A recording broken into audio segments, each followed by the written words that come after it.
Noriu pasidalinti vieną istoriją, kaip žmonės sutaupė 15 000 eurų bankui mokamų palūkanų. Lygiai prieš 2 metus žmonės ėmė būsto paskolą ir jie mokėjo tik tai 2%.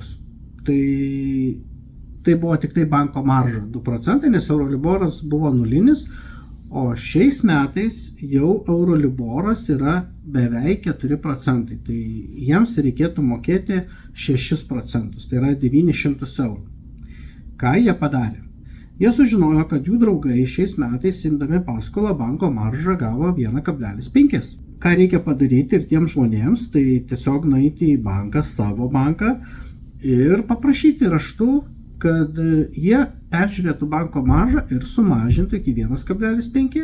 Ir toks atrodo nežymus prašymas banke gali jums padėti sutaupyti 15 000, nes dabar vietoj 900 reikia mokėti tik tai 850. Tai gaunasi 600 eurų per metus, per 10 metų 6000 eurų. Tai kiekvienas pasižiūrėkit, kokia yra jūsų šiandien banko marža. Ir tikrai šiandien gali žmonės tikrai sudėrėti 1,4–1,5% vidutiniškai banko maržą.